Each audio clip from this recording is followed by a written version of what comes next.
And we are back. Phase 2. All right. This is a flat I did the other day, so it would be dry in time for us. You want to give yourself several hours at least to make sure that this is dry. If you go to size this, when this glue down is not dry enough, it will come loose because you're taking your sizing. And this is about the amount of sizing I've given you. It's more than enough. What I would like you to do with this, if you have a larger brush at home, go ahead and use it. You can go to the 99-cent store, you can go to Home Depot, they're a little more expensive. You don't have to buy a really expensive brush. The cheaper, the better, really, for this, what you're gonna need to do. A 3-inch, mainly because it's just a bigger brush, it goes a little faster. We're gonna take our sizing, and all this sizing is, I cooked it up the other day, it's cornstarch. You use cornstarch in your cooking all the time. It's a great thickener for sauces, for gravies. What we do here is we take about 2.5 gallons of water. We have a couple of different pots and we have a couple of hot plates. Get that water going, get it really hot. While that's happening, in another gallon can, I dumped one of the containers, I guess it's a pint or whatever, the little yellow container. In there, added hot water, and I used my paint stirrer that goes in a gun. But anyway, stir that up to dissolve it. You dissolve it really well. When the water is really hot in a bigger container, you dump it all together to extend it. And there's your sizing. All right. So I've glued this down a couple of days ago. I'm gonna take my sizing, and I'm not gonna come out here to the edges. I don't have to come out here on these edges. I'm gonna hit the muslin. And you see I'm doing little X's. This is called a crosshatch. Crosshatch. And what that does, it drives the sizing into the material. If we were doing oil painting or acrylic painting on a canvas that you bought at the art store, you would probably be using gesso. Gesso is I think it's a gypsum product. But it does the same thing. What it does, it fills the canvas poor. If you rub canvas, the canvas that is used on a painting is a heavier weight than this muslin is. And what you're doing when you do that is you're filling up the canvas. You're filling up the material. This is sizing up already. Now, I'm painting over the toggle, yes. Our middle piece, we have to size all of it. And you can hear it already starting to make that drum sound.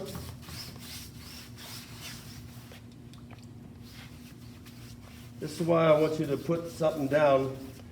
Put a drop cloth, old towels, and a couple of whatever you have as a drop cloth is advisable in case you spill and splash. I don't want you totaling out the dining room table or anything. If you got sawhorses, that's great. If you can do it outside on a picnic table, that's great. There, I have, see, you've got plenty left. But I want you to, now listen, already. Every now and then, as this is drying and setting up, I reach under here and I just gently, underneath, I'm gently lifting the material because the sizing, it's sticky. The sizing has gone through the material. I don't want it to stick to the toggle. So I just, see how tight that is? Already. So as it's kind of setting up, don't push real hard with your fingers. I just kind of use the palm of my hand, lightly lift it up. There's a couple of holidays right there I missed. I'll get those. Remember the holidays? We took a holiday and missed that spot. Okay? You can wash that brush out, wash your brushes out with warm water, a little bit of soap, scrub them really good, get that out of there. So that's going to dry up, and now that's all sized. Because I'm going to do this all at once, don't do this at home. But I'm going to show you right now how to do it. After you've sized your flat, after the sizing is dry, all dry, then you can come back and trim the edges if you wish. I know that this is dry here because I did it 2 days ago. I glued this on here 2 days ago. I know this is dry. I did not go over it with sizing. Sometimes if you wet this down with the sizing, it might have this let go. But let's see what happens.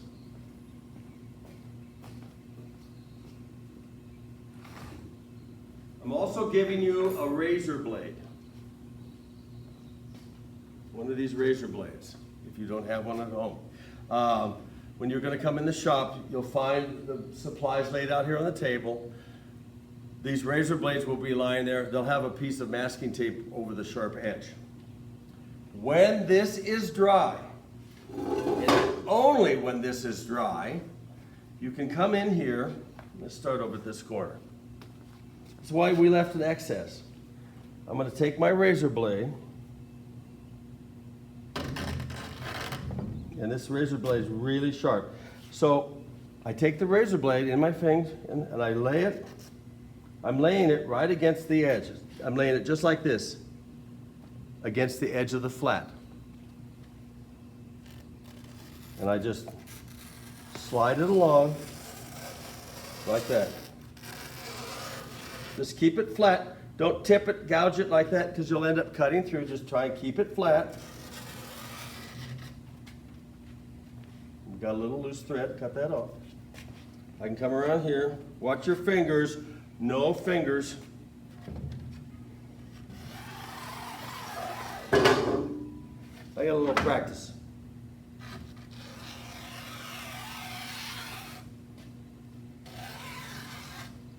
Back in the 80s, everybody had razor blades sitting around their house.